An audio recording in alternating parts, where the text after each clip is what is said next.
Bien, chers frères, bonjour. Rebonjour, puisque je vous ai déjà vu pour une vidéo, un commentaire que j'ai fait ce matin sur l'évangile du jour. Je voudrais répondre ici, c'est un live qu'a fait un garçon qui a pas mal de bon sens, qui s'appelle Amalek, et qui, au cours de ce live, eh bien, j'ai eu la surprise de tomber sur une question, ou plutôt, oui, une question et une affirmation en même temps, posée par, je suppose, un CD vacantiste. Vous savez, les CD vacantistes sont ces gens qui, eh bien, affirme que le pape n'est pas le pape depuis Pie XII, exclu, pas inclus. Et alors évidemment, des tas de thèses sont élaborées. Donc ce personnage s'appelle, toujours beaucoup de courage, on ne sait jamais qui c'est en fin de compte, hein. J'imagine toujours le boutonneux d'1,50 m, c'est toujours un peu l'image que j'ai de ces gens, pas une grande... quand on écrit des lettres comme ça sur Internet, j'avoue, hein, anonymement, sais-tu quelque chose sur le père Horowitz, à part qu'il est un marane?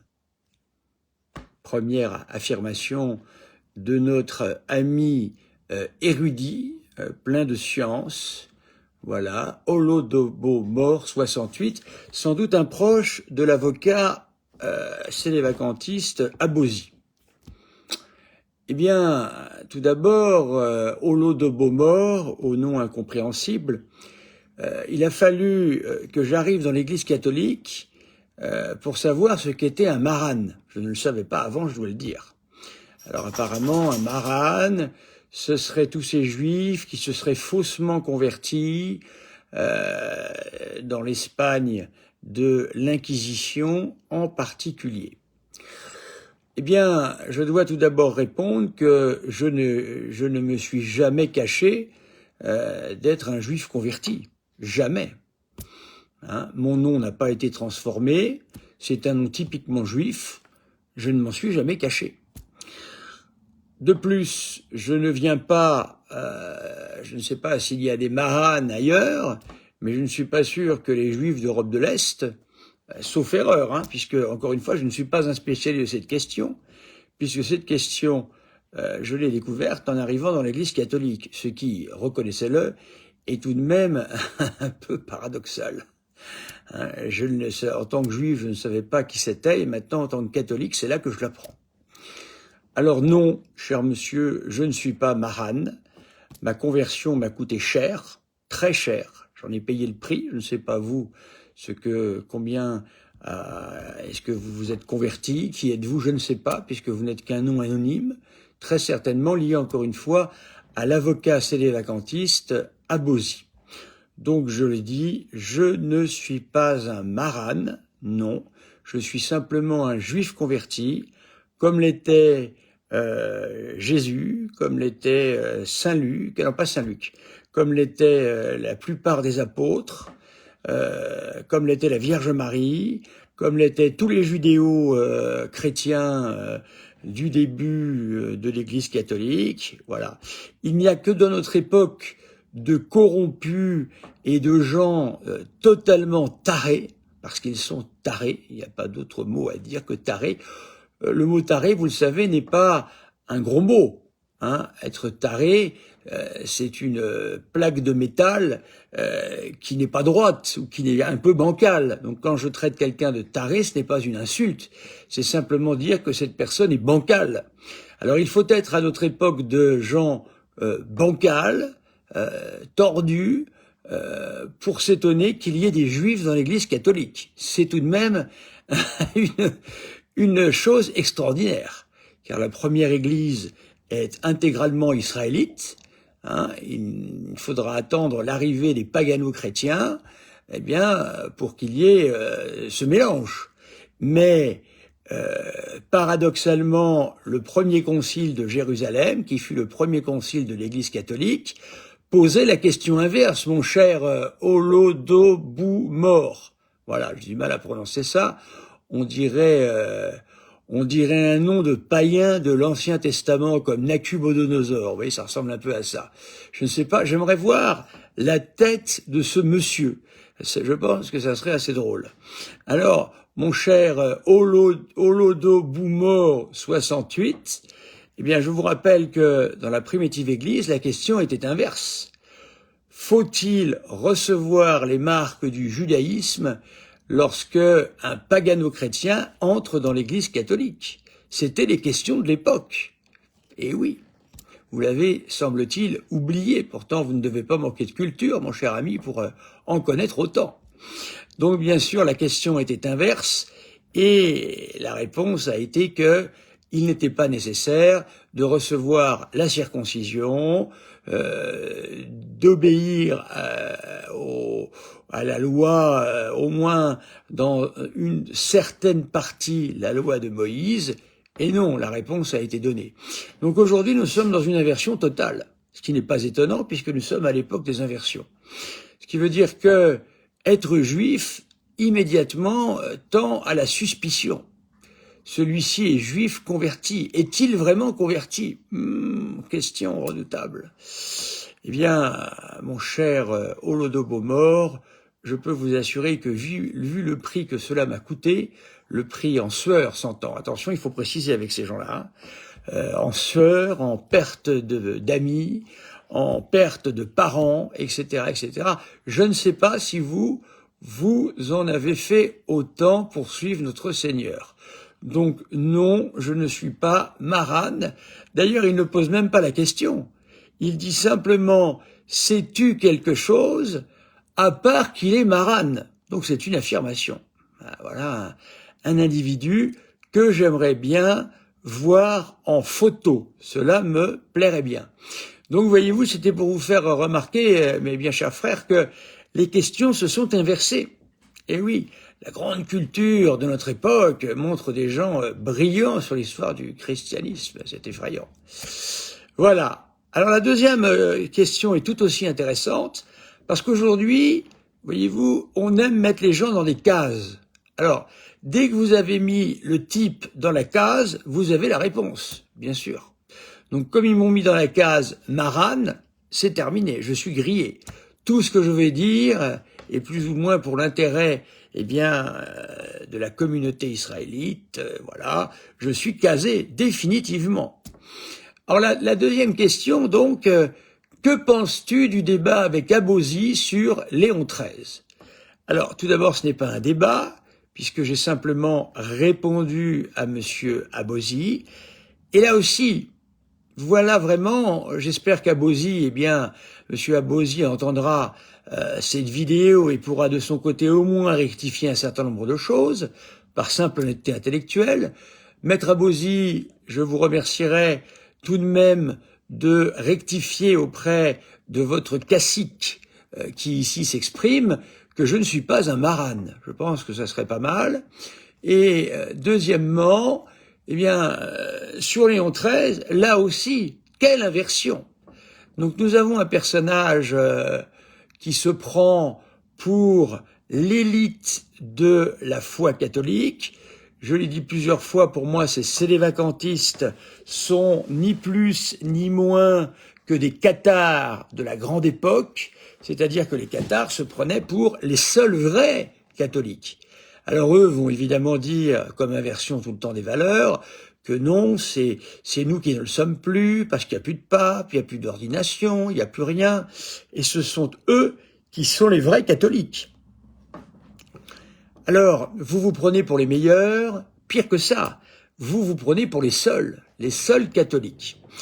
Il serait peut-être bon de rappeler au moins par honnêteté à ce monsieur un certain nombre de choses, et là aussi inversion totale, puisque je suis suspect, tenez-vous bien, je suis suspect parce que j'ai critiqué Léon XIII. Alors évidemment, notre bonne Abosi est le catholique dans sa pureté, comment dire, son métal sans alliage, le pur, le vrai abosi, le seul, c'est-à-dire les sédévacantistes, les seuls vrais catholiques que nous connaissons, capables de juger qui est pape et qui ne l'est pas, capables également de savoir qui est prêtre et qui ne l'est pas, qui est évêque et qui ne l'est pas. Ces gens ont une science extraordinaire. Alors là, je suis accusé d'avoir tapé sur Léon XIII. Oh, quelle inversion encore accusatoire! Sur qui me suis-je basé pour attaquer le bon Léon XIII? Sur l'abbé Emmanuel Barbier. Abbé Emmanuel Barbier, voyez-vous, que j'aime beaucoup, dont j'ai toutes les œuvres, 1851-1925.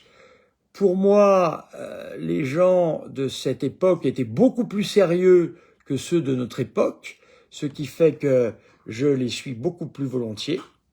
Et Emmanuel Barbier était un jésuite qui, eh bien, avait évidemment une très grande proximité avec le pape Saint-Pie X, excusez du peu, et de plus qui était un grand anti-libéral. Donc voilà que je suis accusé de situer Emmanuel Barbier et de taper sur Léon XIII. Eh bien, sachez-le, chers amis, j'ai eu un honneur que vous n'avez pas eu, c'est de connaître, eh bien, la génération d'avant, celle qui n'était pas folle, celle qui avait les pieds sur terre et qui a su gouverner, eh bien, des instituts religieux. J'ai connu, moi, des gens qui avaient connu directement des religieux de la Sapinière, car la Sapinière, qui était un centre de renseignement du pape Saint-Pie X, eh bien, avait été fondée par des religieux de Saint-Vincent-de-Paul. Et moi, j'ai été formé par des religieux de Saint-Vincent-de-Paul qui étaient restés tout à fait fidèles à leur tradition. Et ils n'en avaient rien perdu du tout, voyez-vous. Alors donc, c'est avec eux que j'ai appris à connaître l'abbé Emmanuel Barbier. Et ce sont eux qui nous expliquaient comment Léon XIII avait fait entrer, selon la thèse même d'Emmanuel Barbier, et des vrais prêtres et religieux qui étaient respectueux de la tradition. Ils n'étaient pas traditionnalistes, ils étaient catholiques. Voilà. Donc il faut le savoir. Et il savait très bien que Léon XIII, par son gouvernement, je l'ai démontré dans ma vidéo, absolument délétère, avait imposé, eh bien, à l'Église catholique, le libéralisme. Qu'est-ce que le libéralisme? Eh bien, c'est, comme le dit Louis Veuillot, encore un Maran, peut-être, ou un grand progressiste. C'était le patron de l'Univers, le grand journal ultramontain, pro-Pie IX de l'époque. Eh bien, Louis Veuillot, écrivant un livre sur le libéralisme, expliquait que le libéral, c'est celui qui pense que son ennemi a raison. Monsieur Abosi, je pense, ça va encore faire sourire, ça va encore être l'objet de moqueries, bien sûr, car je n'ai peut-être pas le teint suffisamment, comment pourrait-on dire, le teint suffisamment arien pour certains, bien sûr, c'est pour ça que je suis, eh bien, on met immédiatement le doute sur ma parole, même si je cite Emmanuel Barbier, je ne suis pas crédible, c'est extraordinaire. Voilà, il faut peut-être avoir un ton plus arien, que je n'aurais jamais, bien sûr, et je suis pas sûr que les premiers disciples avaient un ton très arien, ni les frères Lehmann, que vous aimez tant, car les frères Lehmann étaient aussi des juifs. Voyez-vous, alors cela vous les acceptez, je ne sais pas pourquoi. Moi, je suis un grand admirateur des frères Lehmann, et je ne rejette rien des frères Lehmann. Voilà, comme je ne rejette rien de l'abbé Emmanuel Barbier, car je pense qu'il a fait un travail sérieux, très sérieux. Eh bien, Léon XIII a introduit dans le catholicisme, et c'est pour ça que ceux de la Sapinière y étaient extrêmement hostiles. Avez-vous, maître Abosi, travaillé la question de savoir comment était considéré Léon XIII auprès des gens de la Sapinière. Je vous invite à faire ce travail, car vous vous dites catholique parmi les catholiques, catholique sans alliage, celui qui peut être eh bien comparé avec le meilleur grain catholique. Je ne suis pas sûr que vous ayez bien idée de qui était Léon XIII. Je vous invite à le chercher, car moi, ce sont des gens qui, encore une fois, ont traversé l'histoire et dont j'ai eu l'immense honneur de les avoir pour professeurs, qui m'ont expliqué tout ça. Je n'invente rien. Et donc Léon XIII est celui qui a fait rentrer le libéralisme dans l'Église en demandant à son élite, en demandant aux catholiques, eh bien, d'apprécier et de faire copain-copain avec leurs plus grands ennemis, qui étaient ceux directement héritiers, eh bien, des Lumières, directement héritiers de la Terreur. C'est ceux-là dont Léon XIII nous a demandé de nous allier avec ces gens-là. C'est ça qui était demandé directement par Léon XIII. Encore une fois, vous n'avez jamais repris, Maître Abosi, ce que j'ai dit. Vous n'avez fait que de vous moquer d'une manière tout à fait vaniteuse du professeur Mattei. Vous l'avez ridiculisé par une petite phrase minable disant que le professeur Mattei, eh bien, était le bien-aimé des catholiques liés au Concile Vatican II, si j'ai bien compris. C'est un peu faible tout de même. Je pense qu'il faudrait plutôt que vous attaquiez le professeur Mattei sur ce qu'il dit et non pas sur ce que vous pensez de lui, surtout à un niveau aussi bas. Voyez-vous, vous n'avez rien dit de très crédible, car le professeur Mattei, lui, a réservé un ouvrage complet à Léon XIII, dans lequel il montre bien comment le maréchal Lyautey, je l'ai déjà dit plusieurs fois, a perdu la foi en rencontrant Léon XIII. Vous ne semblez pas très intéressé par ça, Maître Abosi. Et quand on voit donc l'abbé Emmanuel Barbier, eh bien, a été mis à l'index. Être mis à l'index, ça veut dire qu'on a mis ses publications de côté en disant que les catholiques ne pouvaient pas le lire. Était-ce une action politique ou religieuse, Maître Abosi? Eh bien, c'était une action, bien sûr, politique et non pas religieuse, car ce sont les petits amis de Léon XIII qui étaient des gens comme Marc Sangnier, qui étaient les gens du Sillon, c'est-à-dire les gens de l'extrême gauche d'aujourd'hui, du progressisme dans l'Église, qui ont fait mettre l'abbé Emmanuel Barbier, eh bien, à l'index. Et que nous dites-vous, Maître Abosi? Je ne fais que répondre à cette question. Que penses-tu du débat avec Abosi sur Léon XIII? Eh bien, je ne fais que répondre à ça. Eh bien, vous êtes pitoyable, Maître Abosi, mais pitoyable. La seule réponse que vous avez su m'apporter sur Emmanuel Barbier, c'est qu'il a été mis à l'index, c'est tout. Mais mis à l'index par qui? Vous aussi, vous êtes mis à l'index aujourd'hui. Vous aussi, vous ne faites pas partie de l'Église catholique, vous aussi. Ayons l'honnêteté de dire par qui, puisque vous relayez votre ami normalement Emmanuel Barbier, tout ça pour sauver ce qu'il faut impérativement sauver, c'est-à-dire Léon XIII. Car si par malheur on en venait à dire que Léon XIII effectivement a été un libéral, eh bien il faudrait reconnaître que tout n'a pas commencé à Vatican II, et que la crise de l'Église a commencé bien avant, et que le libéralisme a été créé de toutes pièces par Léon XIII, en demandant à des catholiques qui étaient à 99% monarchistes de s'allier à leurs pires ennemis. Et certains ne s'en sont jamais remis, et y ont perdu la foi, ou sont tombés dans de graves dépressions. Et vous, votre petite réponse minable, Emmanuel Barbier a été mis à l'index, mais c'est minable, c'est minable. Normalement, Emmanuel Barbier, vous devriez le mettre de votre côté si vous étiez en cohérence avec votre propre position. Ce qui me fait dire, je pense, Maître Abosi, que vous êtes un libéral. Vous êtes libéral pour la cause de sauver Léon XIII, parce qu'il faut le sauver. Le libéralisme, c'est un péché. Le libéralisme est un péché, tel que c'est écrit, eh bien, dans un célèbre livre d'un abbé du XIXe siècle, de la fin du XIXe siècle. Le libéralisme, eh bien, a commencé avec Léon XIII, lorsque Léon XIII a demandé aux catholiques de faire alliance, une alliance contre nature, avec les gens de la Révolution, avec ceux qui allaient tout nous prendre en 1905. Voilà, c'est avec ces gens-là qu'il allait devoir faire alliance. Ceux qui allaient mettre de côté, allaient mettre dehors de France tous les instituts religieux qui faisaient de l'éducation. Voilà. Eh bien, le libéralisme est issu de Léon XIII. Mais si jamais vous deviez reconnaître ça, Maître Abosi, c'en serait fini de vos grandes théories uniquement sur le Concile Vatican II. Il faudrait descendre plus loin. Et descendre plus loin, vous ne voulez pas. Parce que s'arrêter à Vatican II, c'est facile. C'est beaucoup plus facile que de descendre plus profondément. C'est un travail bien plus important. Voilà. Mais c'est tellement facile, Vatican II. C'est tellement évident qu'il y a une crise terrible, bien sûr. Mais elle ne dépend pas de là. Elle est descendue bien plus bas. Vous le savez très bien. Alors vous avez été obligé de lâcher votre ami Emmanuel Barbier.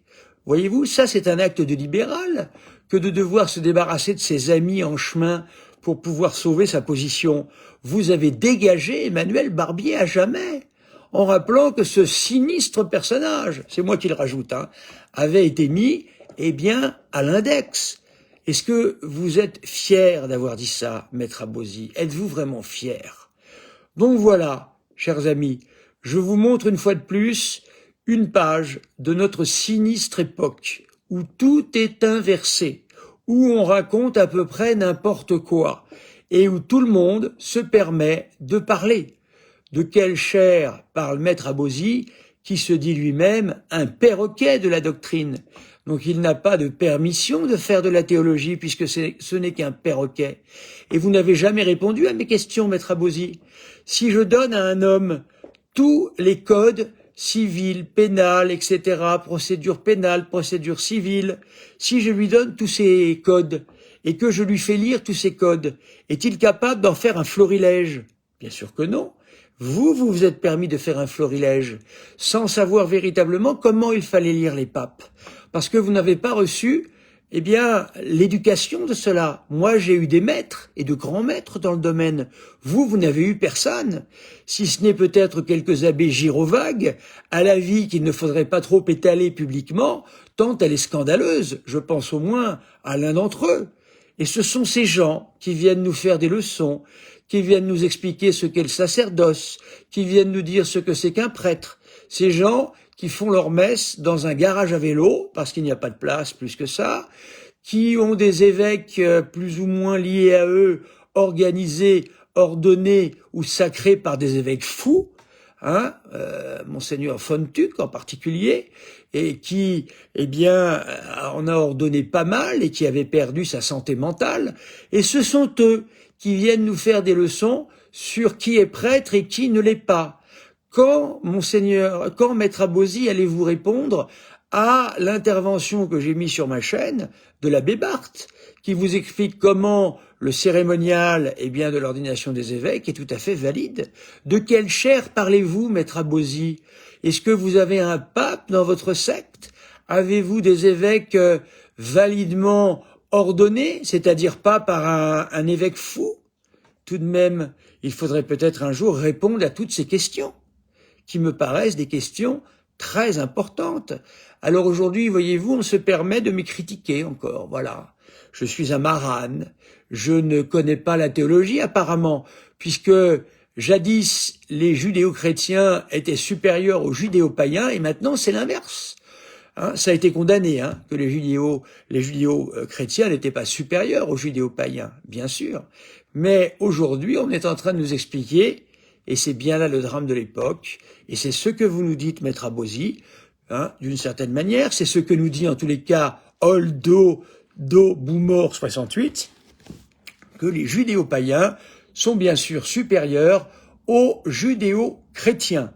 Voilà, c'est l'époque qui est ainsi. Il y a vraiment de quoi de quoi ne pas être très heureux de cela. Et surtout, n'oubliez pas Hein, le sédévacantisme bâti comme il l'est en plus à l'heure actuelle est véritablement une position intenable et catastrophique. Et n'oubliez pas que si un pape eh bien, venait de la même mesure que Saint Pie X, la première sanction qu'il prendrait serait peut-être de condamner le sédévacantisme. Que feriez-vous à ce moment-là, maître Abosi, si ce n'est de nous dire de nouveau que ce pape-là n'est pas à votre convenance? Voilà tout de même quelque chose d'important. Il existe un très gros dossier sur les papes et l'hérésie. Ce gros dossier est un dossier qui date du Moyen-Âge, et je vous rappelle également que Jean XXII, eh bien, a été lui-même suspect d'hérésie, qu'il a abjuré tout à fait à la fin sur son lit de mort. Voyez-vous? Donc il y a d'autres cas dans l'histoire. Ce qui aujourd'hui, eh bien, met ce dossier en termes peut-être moins intéressants qu'il n'a pu l'être, bien sûr, c'est Vatican I avec l'infaillibilité pontificale, qui fut un texte de circonstance. Les États pontificaux étaient perdus, nous avions un grand pape en la personne de Pie IX, alors donc il a fallu très certainement, les catholiques de cette époque se sont dit, eh bien la seule visibilité de l'Église restera peut-être le pape, car il y allait ne plus avoir de territoires pontificaux, et d'autre part, le Vatican n'existait pas, puisque le Vatican ne sera constitué qu'en 1930. Voilà. Alors, maître Abosi, je pense que vous gagneriez et vous vous grandiriez à la hauteur que doit être votre statut tout de même déjà d'avocat, je pense, en n'attaquant pas sur par le petit bout de la lorgnette, par des choses indignes telles que Barbier a été mis à l'index, etc., etc. Alors, vous qui, je crois, tenez des positions assez traditionnelles sur l'histoire de France, vous voilà, eh bien, en train de justifier la destruction des Christéros par le pape Pie XI et la condamnation de l'Action française également. Tout va y passer pour sauver Léon XIII. Il faut sauver Léon XIII à tout prix, car si on ne sauve pas Léon XIII et si on ne sauve pas Pie XI, eh bien on risque bien de se dire quelque chose de tout à fait nouveau pour vous, maître Abosi. La crise à Vatican II n'est que l'aboutissement d'une crise qui s'est ouverte avec le pape Léon XIII. Aurez-vous un jour l'honnêteté de le dire? Je l'espère, mais je ne crois pas que vous y soyez prêts pour le moment. Je parle toujours pour nos amis sédévacantistes. Il faut savoir que j'ai eu au moins 5 contacts avec des sédévacantistes qui m'ont dit que suite à mes vidéos, ils ont ouvert les yeux et leurs oreilles sur l'escroquerie du sédévacantisme, constitué encore une fois d'abbés plus ou moins gyrovagues et certains, encore une fois, au passé bien plus que douteux, qui ne passent leur temps à nous faire la leçon pendant que nous faisons des œuvres, ce que eux, je crois, ne font pas. Appartenir de petits prieurés, dire la messe et le bréviaire, je ne crois pas qu'il y ait de grandes œuvres catholiques qui se construisent de ce côté-là. Hein, avez-vous fait déjà de vrais patronages où l'on peut toucher des gens qui n'ont pas la foi catholique et où on parle d'autre chose que simplement de forme? Je ne suis pas sûr. Moi, j'ai fait des patronages. J'en suis déjà à mon 2e, et des patronages qui existent encore aujourd'hui et qui ont converti des âmes. Avez-vous fait autre chose que cela, que d'avoir fait peut-être, eh bien, au mieux, un séminaire? Mais les œuvres ne vous intéressent pas. Vous n'aimez pas les œuvres populaires. Vous n'aimez pas les œuvres qui vont toucher des gens qui ne sont pas des vôtres, c'est-à-dire, eh bien, des gens du peuple, ouverts à tous, ce que j'ai fait avec mes patronages. Donc, je puis dire que déjà, j'ai 5 personnes à mon actif qui m'ont contacté et qui étaient des sédévacantistes, dont un qui a failli entrer dans le sédévacantisme. Et tous ces gens, eh bien, ces 5 personnes déjà que j'ai à mon actif, ont quitté le sédévacantisme, dont un qui s'est présenté à mon curé de paroisse et qui lui a dit qu'il était arrivé ici par ma voix. Voilà. Donc merci Seigneur de me permettre de tirer certains malheureux de cette secte dramatique, digne des cathares. Que direz-vous au jugement particulier? Votre maître Abosi, lui, est tout à fait sûr de lui. Il est tout à fait confiant et pense qu'il ne doit avoir peur ni du jugement particulier, ni du jugement général. Voilà quelque chose tout de même de tout à fait épatant. Eh bien, nous nous y retrouverons, maître Abosi, et là je ferai la démonstration publique, eh bien que c'est l'Église qui avait raison. Voilà, l'Église, et non pas votre petit groupement qui fait partie, comme le dirait un prêtre que je connais, d'une anecdote ecclésiastique, c'est-à-dire de vraiment peu de choses. Voilà. J'espère que ces âmes m'entendront. Je ne compte pas trop sur Maître Abosi qui est tellement pris par cette hérésie qu'il n'est pas prêt d'en sortir. Dès lors qu'ils se convertissent, eh bien, ils deviennent adeptes de ce genre de secte. Parce que quand on est converti, on veut quelque chose qui a du muscle tout de suite, bien sûr. Alors on a l'impression que le sédévacantisme, ça a de la gueule, avec des abbés capables de faire de grands discours, mais malheureusement sans œuvre. Voilà tout de même un problème qui doit poser un certain nombre de questions aux âmes vraiment catholiques. Je vous salue Marie, pleine de grâce, le Seigneur est avec vous. Vous êtes bénie entre toutes les femmes, et Jésus, le fruit de vos entrailles, est béni.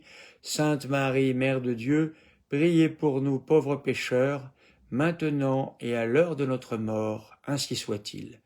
Prions les grands maîtres de la doctrine catholique, afin qu'ils nous aident à ramener à la voie de la raison dans l'Église les pauvres qui sont tombés dans le sédévacantisme sans trop savoir qu'ils étaient dans une hérésie. Saint Robert Bellarmin, priez pour nous. Saint Athanase, priez pour nous. Bienheureux Père Jean-Léon le Prévost, priez pour nous. Maurice Maignan, priez pour nous. Vénérable Père Henri Planchat, mort sous les balles des bourreaux en 1870, priez pour nous.